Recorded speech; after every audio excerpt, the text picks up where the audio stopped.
Boa tarde a todos.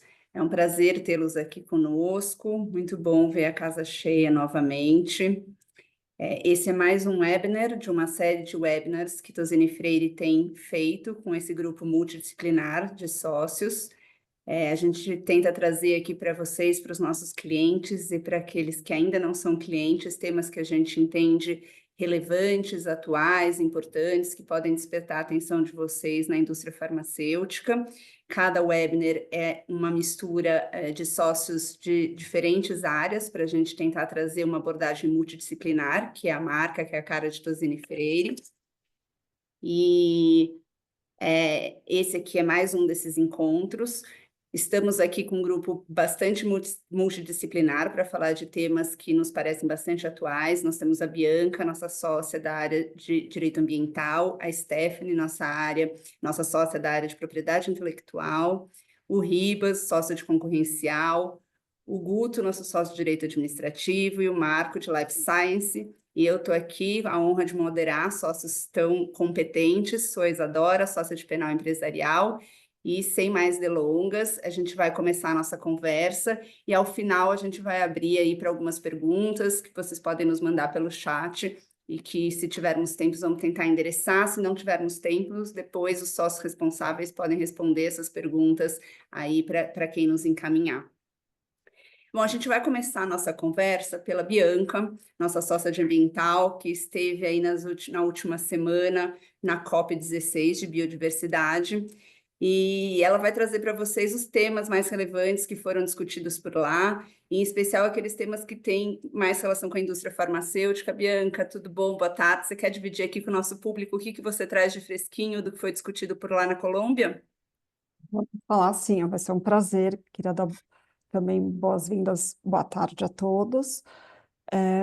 Então, vamos lá, eu vou me permitir, eu não sei como é a nossa audiência, acho que vale a gente só voltar 2 passos aqui para trás para explicar de onde vem a COP, porque inclusive muitas pessoas me perguntam, mas não é a COP do clima? E aí a gente tem que falar, não é a COP do clima, vamos contextualizar. Então, para quem é mais antigo, em 92, na famosa reunião Eco 92, Eco Rio 92, foram celebradas 3 convenções: a Convenção Quadro do Clima, a Convenção da Biodiversidade e a Convenção sobre Desertificação. E ao longo de décadas, né, todas as convenções têm reuniões das partes, por isso que são as COPs. E por uma questão até financeira, as COPs de clima são realizadas anualmente, as COPs de biodiversidade acabam acontecendo a cada 2 anos. Então, esse ano a gente teve a COP 16 e é logo na sequência aqui a gente vai ter a COP 29 do clima. O que é importante dizer para todos vocês?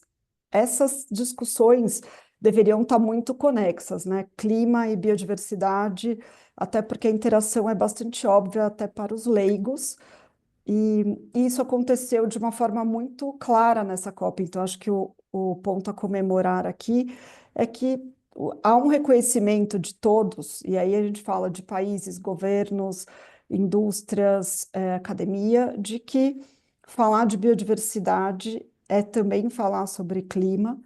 E no caso das empresas, acho que a grande discussão é sobre o quanto a biodiversidade também impacta os seus negócios, né? Então, não só as dependências, mas também a perda da biodiversidade e seus impactos. E essa COP, ela tinha um grande objetivo, que era trazer para a mesa os resultados, ainda que preliminares, de um grande acordo que foi celebrado em 2022, na COP 15. E além das discussões, né, de uma prestação de contas dos países e de como todos esses países pretendem implantar todas as metas às quais eles se comprometeram, tem 2 temas para a indústria farmacêutica que eu entendo que são bastante relevantes. Então, eu queria contar 2 temas aqui para vocês. Um é relacionado a essa mensuração dos impactos e dependências da biodiversidade, que está envolvido na meta 15, e depois discutir a meta 13, porque esses devem ter acompanhado pela mídia uma enorme discussão sobre o uso das sequências digitais para desenvolvimento de produtos, E aí isso inclui, sem dúvida, novos fármacos, né? Então, sobre a Meta 15, muito brevemente, para quem acompanha o tema, a Meta 15 é uma meta bastante inovadora, porque ela atribui aos países a obrigação de exigir que as empresas façam um monitoramento dos seus impactos e dependências na biodiversidade. E o que, que isso concretamente faz com relação às indústrias, né? Haverá no futuro próximo essa necessidade desse monitoramento da biodiversidade. Então, do ponto de vista prático de negócios, esse monitoramento vai começar a acontecer de forma obrigatória ou de forma voluntária. E o interessante é comentar que nessa COP, a grande maioria dos eventos paralelos foi muito em linha de discutir qual será a métrica possível de avaliar esses impactos. Então, a gente vê que, independente dessas obrigações já serem obrigações legais, né, num primeiro momento, as empresas já estão muito adiantadas em avaliar esses impactos e também suas dependências e até pensar nas suas contribuições positivas para isso. Então, a gente vê o engajamento do setor privado muito importante, e considerável, e até aqui pensando no papel que a própria indústria faz também, o importante papel para contribuir aí para a preservação da biodiversidade. Então, a Meta 15, ela está relacionada a negócios, à sobrevivência do negócio, e as discussões são bastante técnicas na parte da mensuração,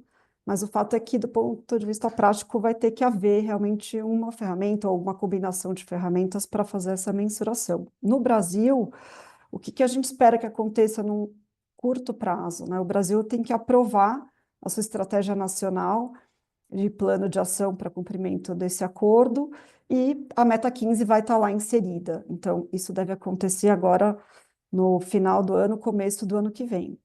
E o outro assunto, que também acho que vale falar de forma breve, depois a gente pode falar de forma detalhada, e que tomou conta das negociações da COP de uma forma bastante intensa, foi o uso das sequências digitais para elaboração, né, para desenvolvimento de novos produtos. O que, que basicamente aconteceu? A meta 13, que é uma das outras metas, ela justamente vai na linha de que deve haver uma repartição de benefícios quando há um benefício econômico pelo desenvolvimento de produtos. E isso não é novo, isso já é de fato antigo na própria convenção e em outros protocolos, como o protocolo de Nagoya, mas sempre se considerou a matéria física, né? Então, uma pesquisa de laboratório com plantas, com micro-organismos, mas a realidade de muitos anos é que essas sequências digitais são usadas por um grande número de indústrias, e indústrias de inovação, como a indústria farmacêutica. E aí a discussão foi em torno de como poderia haver um mecanismo multilateral de repartição desses benefícios no âmbito da convenção. E por que o setor farmacêutico é tão importante? Dentre as propostas que estavam na mesa para discutir como deveria ser a repartição de benefícios, uma delas, que foi proposta por um grupo ad hoc, que tentou organizar um pouco as propostas para a COP, para as negociações fluírem de uma forma mais organizada, vamos dizer assim, sugeria atribuir ao setor farmacêutico, ao setor de cosméticos, ao setor de biotecnologia, um valor de contribuição, independentemente até do uso da tecnologia. Era uma presunção de utilização dessa tecnologia e algo que gerou bastante polêmica. Então, no final das negociações, que acho que é onde a gente deve chegar aqui, essa contribuição acabou sendo voluntária, né? Então, os documentos finais da COP são nesse sentido, mas eu queria trazer um pouco da realidade do Brasil. Então, apesar da discussão de DSI lá no âmbito internacional, né, ter sido uma discussão ainda de uma contribuição voluntária, a ser discutida a dinâmica de um fundo que vai ser criado e operacionalizado, é importante lembrar que aqui no Brasil a gente tem uma legislação específica, desde 2015, bastante atualizada, e que inclui como um dos componentes da nossa norma, que o acesso à DSI também está sujeito à legislação brasileira. Então, aqui no Brasil, isso já é uma realidade para as empresas brasileiras, e isso não muda, né? Essa discussão não muda. O que talvez a gente vá ver no futuro é uma discussão dessa convivência desses dois sistemas, mas, por enquanto, aqui para as empresas brasileiras, e também as estrangeiras, num sentido amplo, porque a lei brasileira pretende se aplicar às estrangeiras quando há utilização de biodiversidade brasileira, continua igual, mas foram discussões bastante intensas e bastante animadas, eu diria, e que envolvem, de fato, diretamente o setor farmacêutico. Então, a gente achou que valia a pena trazer isso para esse webinar, para conhecimento de todos, ou para quem não está acompanhando de forma próxima essa agenda. Sem dúvida, não poderia ser mais atual o tema, né, Bianca? E pelo que eu te ouço, eu não estava na COP, infelizmente, mas pelo que eu te ouço, essa não é a primeira vez que a gente conversa sobre o que você ouviu por lá. De uma certa forma, esse assunto se relaciona bastante com o WIPO e o Tratado de Propriedade Intelectual. Queria ouvir um pouco de vocês, Tê, se você pudesse contribuir aqui com a discussão e dividir com o público o seu dia a dia na área de propriedade intelectual e o que você conhece aí da história do tratado, como que todas essas questões que foram trazidas aí nas discussões da COP podem se relacionar com o dia a dia de patente, propriedade intelectual que você Uhum. vive na área. Obrigada, Isa. Oi, pessoal. Eu acho que até para dar um panorama para vocês, esse tratado que a gente está falando, é um tratado da WIPO, né, que é a Organização Mundial de Propriedade Intelectual, e é um tratado que ele fala sobre propriedade intelectual, acesso a recursos genéticos e conhecimentos tradicionais associados. E é um tratado que ele vem sendo negociado há mais de 20 anos. E ele, em maio agora, ele foi assinado, inclusive, pelo Brasil, e isso foi um marco, né? E do ponto de vista de propriedade intelectual, um dos grandes avanços desse tratado foi dispor de uma forma clara que os requerentes de patentes, que as invenções se baseiam em recursos genéticos ou conhecimentos tradicionais associados, que eles precisam divulgar o país de origem, a fonte original dos recursos e quais povos indígenas ou comunidades locais que forneceram de fato, o conhecimento tradicional utilizado nas pesquisas. E esse acordo, ele promove, né, essa conservação da biodiversidade e ele impulsiona também essa repartição de benefícios com essas comunidades detentoras do conhecimento tradicional. E para os solicitantes de patente no Brasil, acho que é importante a gente lembrar que eles já são obrigados a revelar essa informação na hora do depósito, até pela lei do acesso ao patrimônio genético e conhecimentos tradicionais, a concessão de pedidos de patente que tenham sido obtidos, né, a partir do acesso ao patrimônio genético, ele é condicionado à apresentação ao INPI de um cadastro de autorização de acesso que é obtida junto ao CEGEM. Então, isso já é uma realidade do Brasil, mas é uma realidade que vai ter que ser implementada pelos outros países, né, também que vão ratificar esse tratado. E é um marco super importante, e até para a gente lembrar do ponto de vista de propriedade intelectual para a indústria farmacêutica, que é uma das indústrias que mais deposita pedido de patente, não só no Brasil, mas como no mundo, da importância de ter um pedido de patente forte, de lembrar pelo zelo da transparência, especialmente em informações relacionadas à biodiversidade, de ter uma assessoria técnica, e de ter essa clareza, porque a gente sabe que um pedido de patente bem escrito, transparente, ele não só impulsiona a repartição de benefícios, mas ele facilita a busca de direitos anteriores, ajuda a definir o escopo de proteção reivindicada, garante que um pedido de patente, né, robusto e que tenha essa transparência, que você tome medidas judiciais que tenham uma eficácia jurídica melhor. Então, eu acho que essas seriam minhas considerações de propriedade intelectual.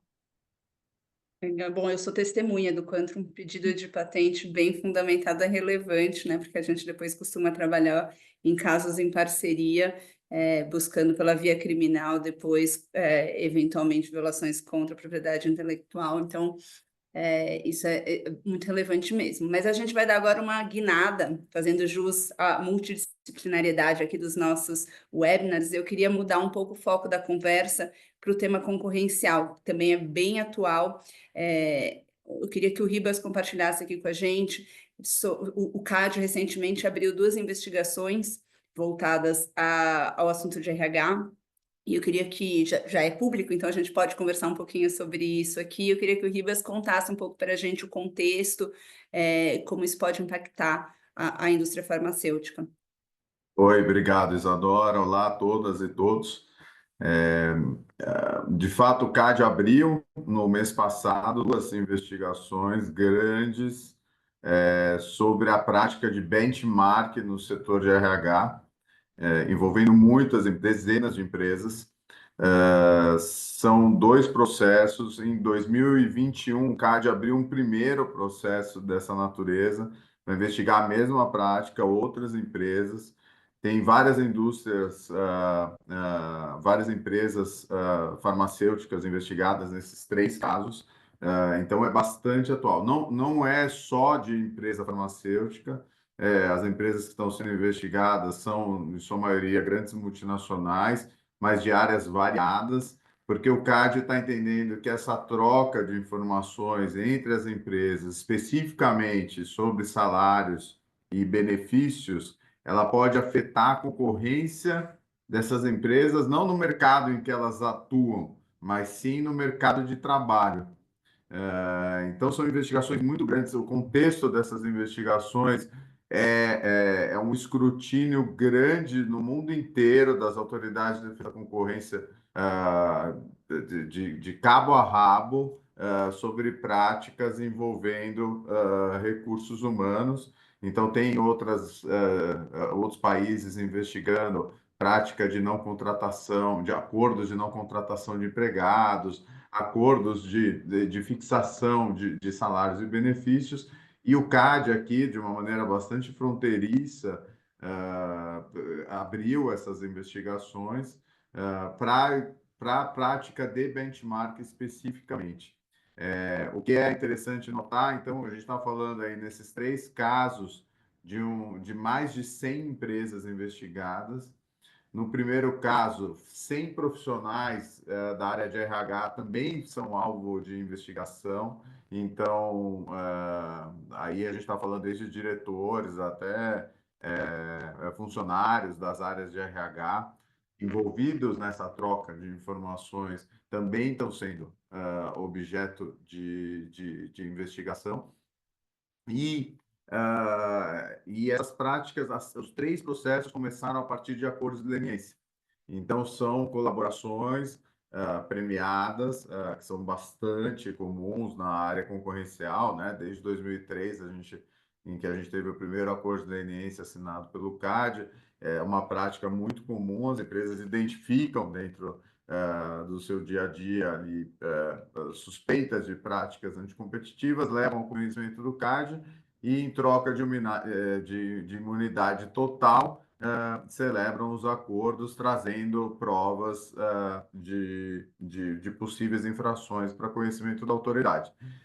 Então, esses foram 3 casos que começaram a partir de troca de acordos de leniência, e o que o CAD tem dito nas conversas, palestras sobre o tema, é que essas são as primeiras investigações e que outras aparecerão.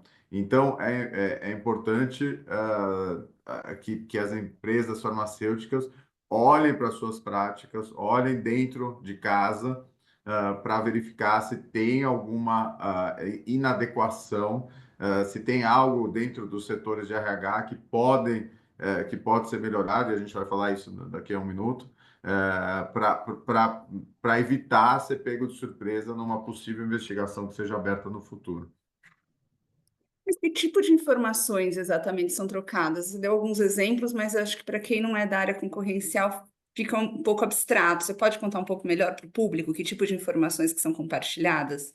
Então, Isa, basicamente prática de benchmark. Benchmark é super comum, é feito por todo mundo, e a gente vai falar, né? Acho que pode continuar sendo feito, desde que tomadas algumas precauções, mas é troca de informações sobre salários e benefícios. Então, a gente está falando na parte de salários, de todos os tipos de cargo, e benefícios. Então, a gente está falando de auxílio educação, carro, creche, todo e qualquer tipo de benefício que você possa imaginar. E essas trocas, elas, nos três casos, segundo o CAD, segundo a acusação, elas foram feitas de uma maneira sistemática, por um período de tempo bastante prolongado, e sem cuidados de anonimização dos dados. Então, uma empresa sabia exatamente o que a outra estava fazendo com relação a esse tipo de prática. O CAD entende, então, que isso sendo feito de uma maneira muito organizada e sem os cuidados para que essas informações sejam passadas de maneira agregada pode ser perigoso. E uma outra consideração relevante é que essas informações são informações atuais ou futuras. Porque o CAD tem entendimento de que informações do passado podem ser trocadas de alguma forma, mas informações atuais e futuras podem interferir na vontade das empresas de competirem. E aí, nesse caso, a gente não está falando de uma competição no mercado final em que elas atuam, mas numa competição pelo trabalhador, uma competição dentro do mercado de trabalho. Interessante, bem diferente do que a gente já ouviu de investigações anteriores. E acho que a pergunta que fica é como que as empresas podem se proteger disso, né? Quais são as melhores práticas? Acho que, de novo, né, o benchmark ele não é vedado, ele é saudável, ele ajuda as empresas a balizarem os seus preços. O que tem que ser, o cuidado que tem que ser tomado é para que ele seja feito com todas as precauções possíveis para evitar que uma empresa saiba exatamente qual é o dado da outra. Você também tem que evitar essa troca de informação futura ou atual, então tentar dar uma informação mais de passado. E a recomendação, a grande recomendação é que sejam utilizadas consultorias especializadas, e há inúmeras no mercado, que possam fazer esse processo de tratamento, recebimento e tratamento do dado, e depois de divulgação para o grupo que contratou aquele serviço, de uma forma que uma empresa não identifique o que a outra está fazendo. Então, há maneiras de fazer isso, que não seja via WhatsApp, que não seja via e-mail, direto com as outras empresas. Então, todo cuidado deve ser feito, porque a mensagem que a gente recebe da autoridade de concorrência é que esse tipo de prática está sendo e vai continuar sendo examinado com lupa. E só um ponto que eu esqueci de falar, naquele primeiro caso de 2021, além da empresa que apresentou o pedido de leniência, que celebrou o acordo de leniência com o CAD, mais 6 empresas fizeram acordos com o CAD reconhecendo sua participação na prática e pagaram ali uma contribuição, uma multa adiantada, para ter o processo suspenso com relação a elas. Então, o que a gente tem visto é que as empresas estão reconhecendo que é uma prática inadequada em que elas se envolveram, e está tendo uma confirmação de que a acusação faz sentido. Isso foi com relação ao primeiro caso, não com relação a esses 2 últimos casos, mas acho que vale a pena esse alerta para que o nosso público aqui principal é jurídico e regulatório, né? Mas acho que para que o jurídico e regulatório, o compliance, falem com as áreas de RH para entender o que está acontecendo dentro de casa e, se é o caso, eventualmente, de começar uma investigação interna, checar que medidas que podem ser tomadas para a prevenção de um escrutínio aí pela autoridade de concorrência. Super interessante. Acho que a beleza da área criminal, puxando a sardinha para o meu lado, é que eu interajo com todo mundo aqui, então eu sempre tenho um comentário para fazer da minha área. Fico pensando, para quem não está acostumado com concorrencial, acho que essa é a grande diferença, né, na perspectiva administrativa da criminal, porque a troca de informação sensível, ela é de fato ilícita do ponto de vista administrativo, muito embora não seja criminosa, né? Na jurisprudência já tem entendimento que não é crime, e a gente vê esse é um caso típico, né? Onde a troca de informação sensível a priori não seria típico do ponto de vista penal e traz aí um monte de repercussão perante o CAD. Super A gente interessante. tem visto muitas perguntas, né, Isadora, dos nossos clientes, se esses que a gente tem nos 3 casos, se pode gerar alguma repercussão penal, né? Porque não é tão claro assim, a jurisprudência, como você bem colocou, já encaminhou que esse tipo de prática não vai ser investigado, mas sempre fica a preocupação no ar. Essa é a beleza do trabalho multidisciplinar. E aí, continuando aqui com a nossa rodada de perguntas, eu queria passar a palavra aí para o time de Life Science e administrativo para fazer algumas perguntas mais voltadas aos negócios.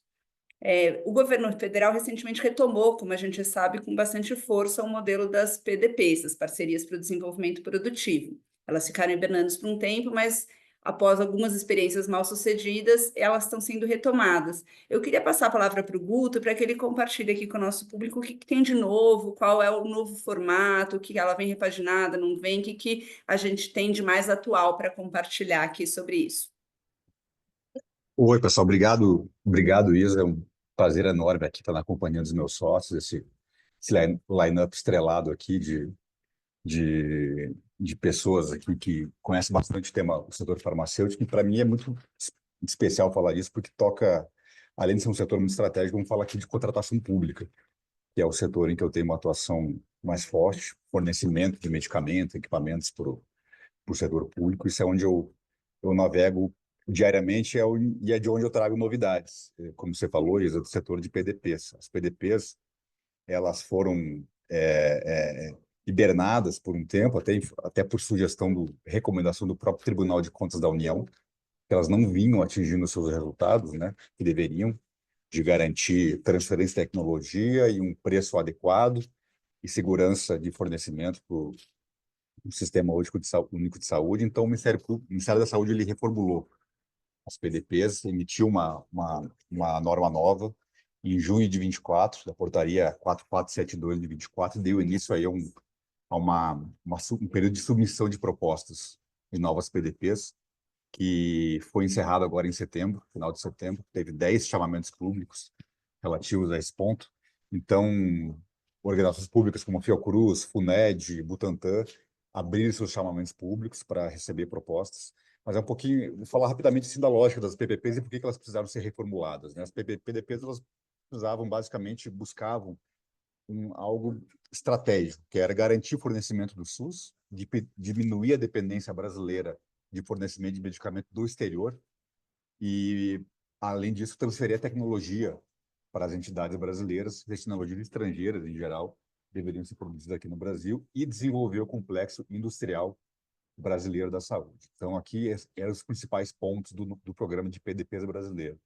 O que aconteceu? A transferência de tecnologia, que é a base do sistema de PDP, não aconteceu. Eu tenho dados aqui do públicos, né, do Ministério da Saúde. Foram 130 PDPs assinados até o início de 24. Dessas, só 27 chegaram à fase 4, que é a fase de efetiva transferência de tecnologia. E dessas 24, 13 apenas é que foram concluídas. Então, de um universo de 130 PDPs, só 10% efetivamente chegaram ao final, concluíram seu ciclo. Ou seja, o governo remunerou as farmacêuticas pela transferência de tecnologia e esse dinheiro foi pelo ralo, porque a transferência de tecnologia não foi concluída. Então, foi um desperdício muito grande de dinheiro público. Então, essa foi a lógica que o TCU enxergou para recomendar ao Ministério da Saúde que suspendesse isso. E foi exatamente isso que o Ministério da Saúde procurou agora endereçar no novo regramento das PDPs. Primeiro, tirar a pressão das entidades públicas responsáveis pelas PDPs para que elas, ao final do ciclo, tenham que estar produzindo os produtos por sua conta própria. As entidades públicas tinham muita dificuldade nisso. Imagina, você tem que fabricar uma nova linha de fabricação, às vezes fazer toda uma linha de produção nova para internalizar essa tecnologia, tem que fazer licitação de construção, uma série de coisas, contratar pessoal. E, às vezes, mesmo com 10, 15 anos de prazo, isso não era suficiente. Então, muitas PDPs venceram sem que a tecnologia fosse efetivamente transferida e a produção iniciada pelo setor público. Então, esse é o primeiro ponto. Agora, isso foi retirado. O órgão público que celebra a PDP com o Ministério da Saúde, a entidade científica, ela detém a tecnologia, ela recebe tecnologia, mas não é obrigada a produzir. Ela pode, inclusive, transferir, deixar isso nas mãos de uma empresa privada. Então, esse é o primeiro ponto de mudança. Segundo, é o incremento da fiscalização. Antes era solto, né? A tecnologia, a transferência ficava rodando aí por 10, 15 anos, sem um efetivo enforcement disso. Agora, está previsto, inclusive, um período de parada, assim, opa, peraí, vamos descansar, ver se a PDP está rodando bem, antes de seguir para fases 3 e 4, que são aquelas mais, que tem um incremento maior de custo para o setor público. Então, o incremento da fiscalização também aconteceu. E, por fim, a questão do preço. Um dos pontos atacados pelo TCU é como é que eu sei o que é efetivo, do preço que eu estou pagando no âmbito de uma PDP, o que é supply e o que é transferência de tecnologia. O TCU pedia que isso ficasse mais claro, essa distinção. E agora, o Ministério da Saúde, de certa forma, tentou endereçar esse ponto do TCU, mas não conseguiu. Ele falou, é algo muito sensível para a indústria, especialmente, você abrir o preço, quanto que é efetivamente supply, quanto que é transferência de tecnologia, então foi um ponto que ficou um pouco obscuro, não foi totalmente endereçado. Mas, em linhas gerais, Isa, esses são os pontos aí que as novas regras de PDP trouxeram para tentar diminuir esse gap aí, né? Que foi tão relevante para não permitir o êxito total das PDPs 1.0, tá bom? Então, agora te devolvo aí para a gente comentar mais sobre o assunto. Obrigada, Guto. Ô, Marco, pelo que eu estou entendendo, no âmbito das PDPs e dos contratos de transferência de tecnologia em geral, há instrumentos contratuais bem complexos, né? Isso mesmo? Você pode compartilhar um pouco do seu conhecimento nesse ponto com a gente? Olá, Isa, claro. Bom, bem-vindos todos. É sempre um prazer recebê-los aqui nesse nosso webinar. E como disse muito bem a Isa, essa é a beleza de uma abordagem interdisciplinar de life science, né? E um pouco do que eu vou falar conversa exatamente com isso, Isa, porque o Guto falou muito bem desses dados e desse histórico das PDPs e das PDPs no contexto do direito público, vamos dizer assim. E o que eu pretendo trazer aqui para a nossa conversa é uma outra dinâmica que acontece ao mesmo tempo. Então, existe uma dinâmica entre os atores públicos, TCU, as normas de direito público aplicáveis, as regras de compras públicas, os organismos públicos envolvidos, e existe uma outra dinâmica que acontece ao mesmo tempo, que é dos interesses privados e das empresas privadas que participam das PDPs. E também de outros modelos aí de investimentos de saúde, mas vamos iniciar falando especialmente desses contratos complexos no âmbito das PDPs. Como o Guto mencionou muito bem, um dos aspectos interessantes dessa nova portaria e dessa recente regulação das PDPs, que é a portaria 4.472 deste ano de 2024, é a definição da participação das entidades privadas. Então, empresas privadas como recebedoras, e não somente como transferidoras, mas evidente que também como transferidoras de tecnologias em saúde. Isso é muito interessante, porque é preciso haver uma coordenação entre as empresas privadas, que participam como parceiras dessa PDP, conforme a linguagem da portaria, e os órgãos públicos envolvidos. E é aqui que muitas vezes as empresas precisam ter cuidados muito específicos. Alguns deles são cuidados que as empresas já costumam ter nos seus contratos puramente privados, vamos dizer assim. Mas outros, eles realmente dependem de uma atenção a maior. Então, eu vou começar aqui falando um pouco sobre as responsabilidades que esse novo marco regulatório das PDPs trouxe para essas entidades privadas. Então, são muitas as obrigações, algumas até intuitivas, meio óbvias, mas nós podemos mencionar, por exemplo, o parceiro privado ele já deve participar da concepção e da elaboração da proposta, porque uma proposta tem que ser fundamentada numa possibilidade concreta de transferência de tecnologia, que de mais a mais seria óbvio. Então, a empresa privada tem que demonstrar a sua capacidade produtiva, sua capacidade de recursos humanos e financeiros. Aqui um aspecto que dialoga com a Stephanie, e muitas vezes nesses contratos de transferência de tecnologia, né, Stephanie, nós trabalhamos juntos, porque sempre tem um elemento de propriedade intelectual. Então, essas empresas precisam comprovar ser detentora da propriedade intelectual ou possuir um legítimo direito, na linguagem lá da portaria do Ministério da Saúde, celebram termo de compromisso com o Ministério da Saúde e com as instituições públicas, mas também têm o dever de celebrar acordos e contratos e todos os instrumentos jurídicos necessários com os parceiros. Então, quando nós falamos de uma PDP, é um projeto que envolve vários instrumentos jurídicos. E aí o papel do advogado, ou dos advogados, cada um com a sua especialidade, é não deixar nenhuma ponta solta nos mais diferentes instrumentos jurídicos que vão compor esse grande projeto que dura anos de execução, como o Guto falou, que é a PDP. Além disso, essa empresa privada vai ser responsável por internalizar essa tecnologia, se ela for a recebedora, ou vai ser responsável por transferir, se ela for a transferidora, entre outros deveres de receber as visitas técnicas, compartilhar informações. Então, existem várias outras obrigações daí decorrentes, né? E diante dessas obrigações que as empresas assumem, esses contratos são contratos complexos, são contratos de longo prazo, como eu mencionei, e aí eu gostaria de chamar a atenção aqui para algumas cláusulas que nós costumamos ver que demandam mais idas e vindas entre as partes, né? Ou que demandam mais discussão. Claro que não vou falar de todas as cláusulas de um contrato desse, porque são contratos muito extensos, inclusive, mas tem algumas dessas cláusulas que são muito importantes que as empresas, neste momento, inclusive, já comecem a pensar, e talvez algumas empresas aqui na nossa audiência estejam se deparando com alguns desses problemas ou dessas questões, melhor dizendo, que eu vou mencionar agora. Então, por exemplo, a definição clara do escopo, do objeto, para que haja clareza exatamente o que será entregue e qual é o âmbito temporal, territorial disso tudo. Um outro aspecto muito relevante é quanto à assistência técnica que acontece no curso de uma transferência de tecnologia.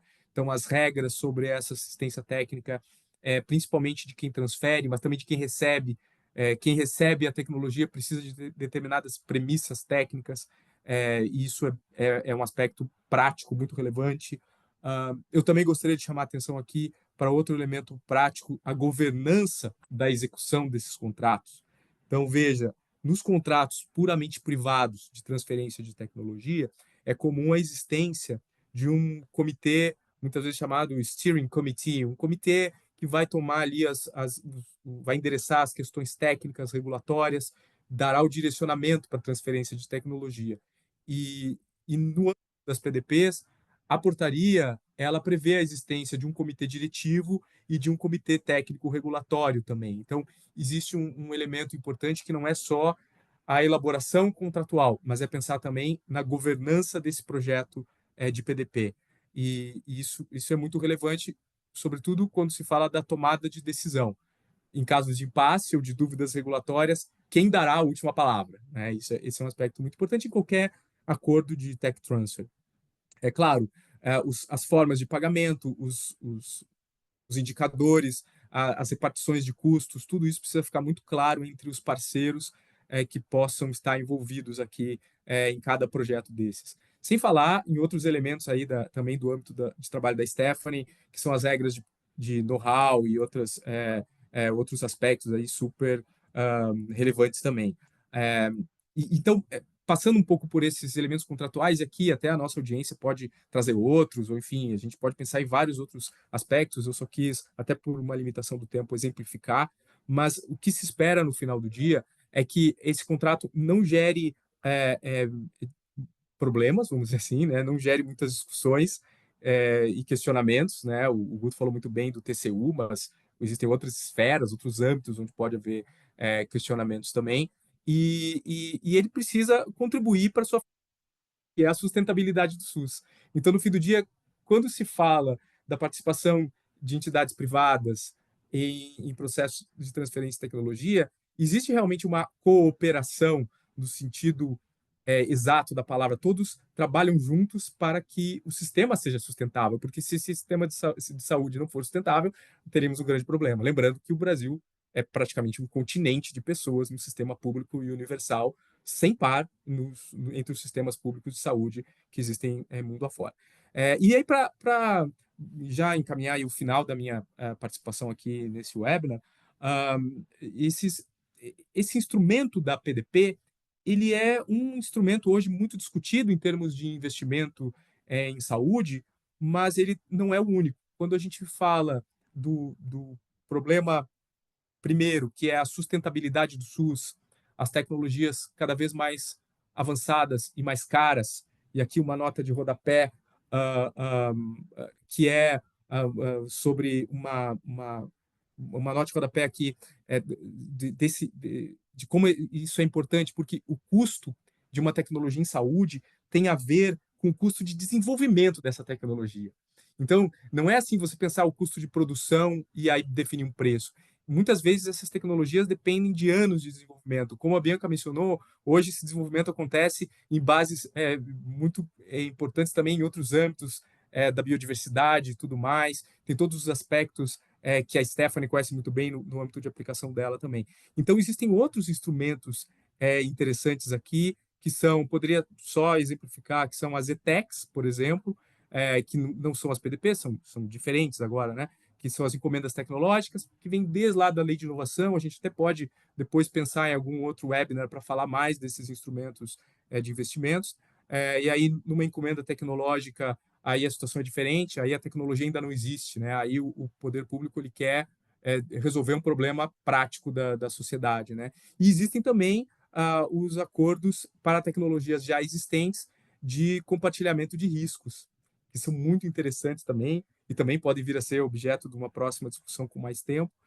Os acordos de compartilhamento de risco têm a ver com dois tipos de compartilhamento de riscos, né? Você pode compartilhar riscos conforme o volume ou também conforme o desfecho clínico. Isso é interessantíssimo imaginar que empresas e governos cooperem para investimentos nos quais eles não sabem, por exemplo, qual vai ser a demanda depois. Muitas doenças têm demandas reprimidas porque não existe a tecnologia, logo não tem o meio de diagnóstico. Então, quando surge uma tecnologia nova, quando surge um medicamento novo, vem a reboque uma nova forma de diagnóstico e aí a demanda se manifesta imensa e o custo disso para o SUS. Então, alguns acordos de compartilhamento de risco olham para esse aspecto de demanda e protegem o comprador, né, no caso, o Ministério da Saúde, por exemplo. E outro tipo de compartilhamento de risco é aquele em que, conforme a performance do desfecho clínico, funcionou ou não funcionou, né, tentando simplificar, aí os pagamentos são complementares ou são mais um pagamento básico e pagamentos complementares. É muito desafiador pensar essas formas criativas de investimento em saúde, porque depende de uma série de fatores e que tem impedido, talvez, um maior desenvolvimento disso. São dificuldades como aferir resultados, o viés na aferição de resultados, a qualidade dos dados, a continuação das pesquisas.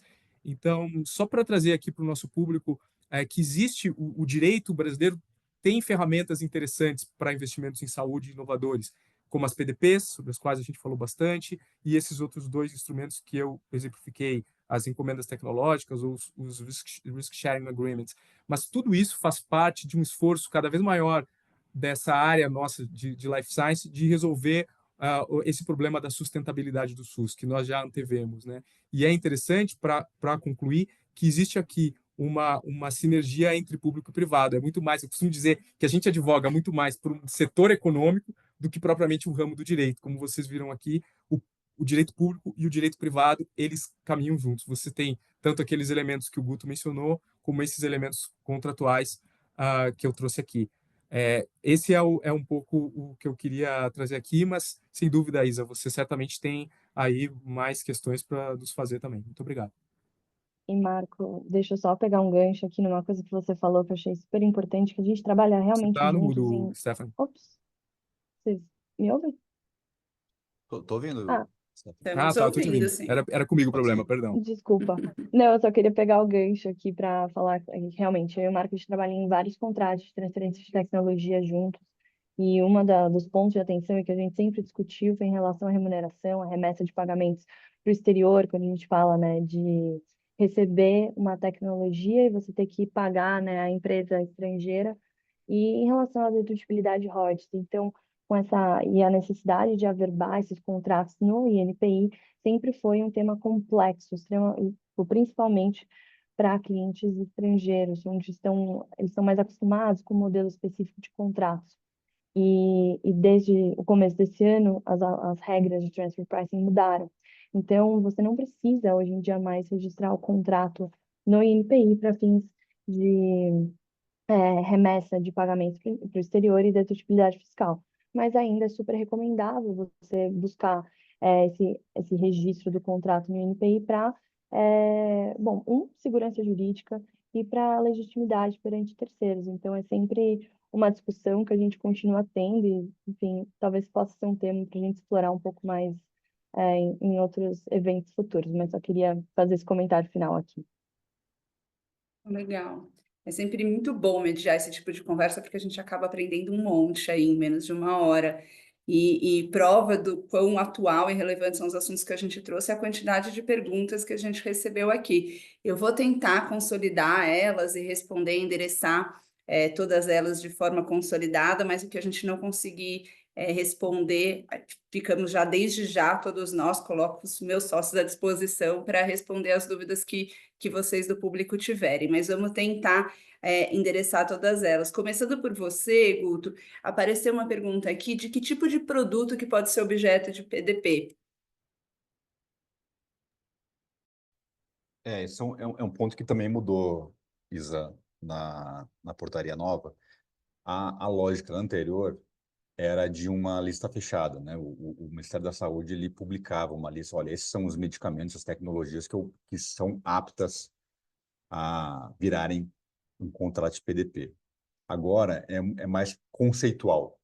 Você tem tipos de produto, tipos de tecnologia que podem vir a compor uma PDP. Há uma certa liberdade para os gestores públicos, do Ministério da Saúde, das entidades públicas responsáveis por fazer a internalização da tecnologia, de escolher dentro de determinados ramos que estão publicados pelo Ministério da Saúde, por exemplo, determinado tipo de enfermidade, COVID, uma outra tipo de tecnologia. Então, produtos dessa ou daquela espécie. Então, não há mais uma lista fechada. Publica-se um conceito e as empresas podem fazer o application, as entidades podem fazer o application com base nesse conceito, e o Ministério da Saúde tem uma certa discricionalidade para entender o que ele vai, de fato, aceitar ou não. Então, isso foi algo que foi bem visto, né? Porque dá uma abertura maior para o Instituto das PDPs, ele tem um leque maior de possibilidades. Obrigada, Guto. Tem outras duas perguntas sobre procedimento do CAD para você, Ribas. Acho que dá para a gente juntar as duas em uma só. O que eu estou entendendo é que a questão é mais sobre prova. Que tipo de prova que o CAD está usando nessas investigações?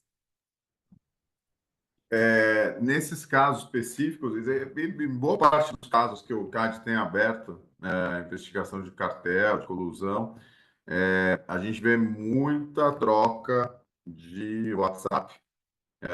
Então, acho que até você pode comentar depois, isso no âmbito criminal está sendo muito aceito nas cortes superiores, então já é uma discussão de passado não aceitar prova de WhatsApp. Então tem muita troca de informação de WhatsApp e o que a gente sempre fala para os nossos clientes, né?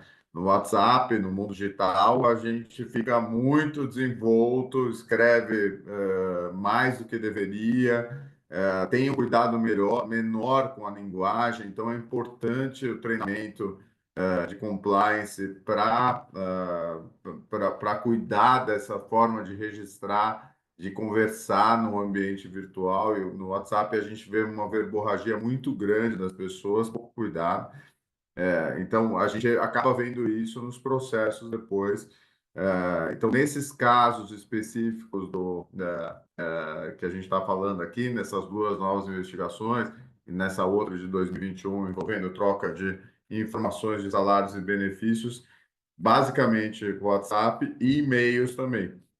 Então, a gente está falando, não são de 10, 20 trocas, a gente está falando de dezenas e dezenas aí.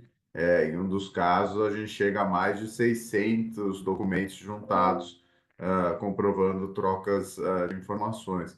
Então, é bastante prudente treinar as pessoas para não só fazer o trabalho de casa para ver se tem alguma ponta solta ali com relação a esse assunto, mas também fazer um treinamento para as pessoas tomarem cuidado com o que elas falam em WhatsApp em geral, né? Não só no âmbito desse assunto, dessas investigações. Isa, se você me permitir aqui, tem uma outra pergunta aqui que chegou, porque é minha, eu vou falar rapidinho aqui, Claro. porque para ver se... Mas que acho que é essa questão do non-poach, desses acordos de não contratação de funcionário, que está perguntando aqui se tem casos que o CAD já está investigando. Acho que tem uma investigação recente que o CAD abriu num outro mercado, que também trata de troca de informações, e ali tem também dois possíveis casos de acordos de não contratação de funcionário, naquele caso envolvendo concorrentes diretos, e que estão assim, estão muito no radar do CAD. E não só do CAD, acho que os Estados Unidos têm, por exemplo, as empresas do Vale do Silício já foram condenadas, fizeram acordos com o Departamento de Justiça americano, as empresas de fast food também americanas já fizeram acordos. Naquele caso, por exemplo, eles tinham um acordo de não contratação de chapeiros. O pessoal fazia o hambúrguer mesmo, isso é super comum.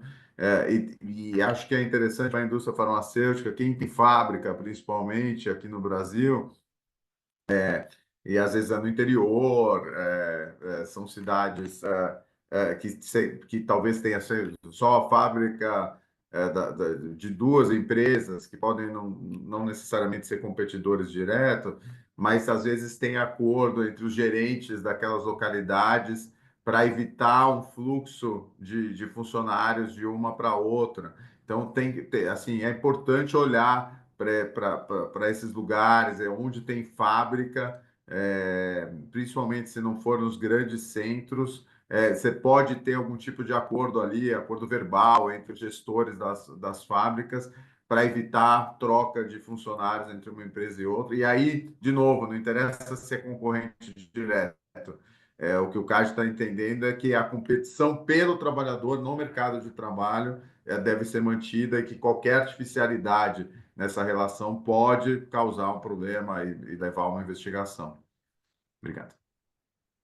Imagina, sobre o seu primeiro ponto, eu estava te ouvindo e dando risada aqui, porque estava lembrando o começo da minha carreira, lá 20 anos atrás, quando as interceptações telefônicas eram muito fortes e a gente ouvia, advogada recém-formada, que ficava ouvindo as interceptações como prova e ficava chocado que as coisas que as pessoas muitas vezes falavam ao telefone. E o mundo mudou, agora o telefone praticamente não existe mais, as pessoas não se falam ao telefone, e substituiu por mensagens, né, de WhatsApp, e-mail. E a gente em treinamento fala muito isso, muitas vezes isso é tirado do contexto, a mensagem pelo menos a gente consegue reler e ver o que a gente está escrevendo, né? Porque a palavra dita a gente não consegue rever.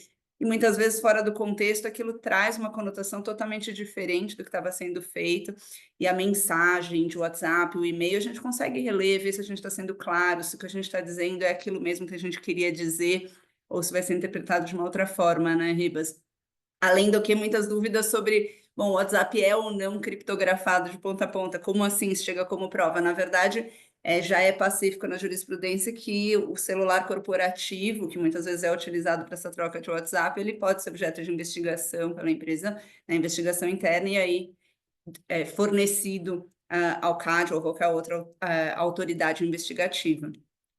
Para terminar, Bi, tem uma pergunta direcionada a você, que acho que faz todo sentido ser a última pergunta pela limitação de tempo, mas acho que ela faz todo sentido ser a pergunta para fechar a nossa conversa, que é sobre, depois que você voltou aí da COP, de tudo que você ouviu por lá, esse privilégio de poder estar ao vivo ouvindo as discussões, o que você diria que a indústria farmacêutica tem que estar mais de olho, tem que estar com a antena ligada? Qual é a bola da vez, os temas que você mais ouviu em discussão durante a COP? Obrigada, Isadora.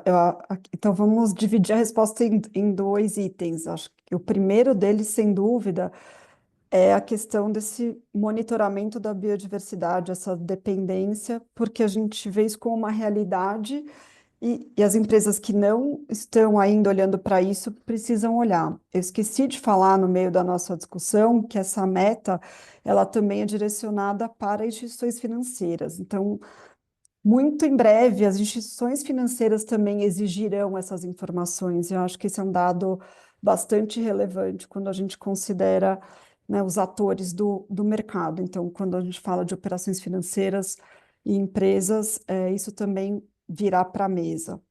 E do ponto de vista, né, do que a gente chama de ABS, que é o acesso e repartição de benefícios, o Access and Benefit Sharing, a lição que fica é que, assim, no Brasil nada muda na legislação, mas serviu de alerta para muitas empresas que talvez não tenham atentado para o fato de que o uso de Digital Sequences Information está abarcado pela legislação brasileira, e para algumas empresas isso foi uma surpresa, e isso não deveria ser, então é importante que a gente fale sobre isso.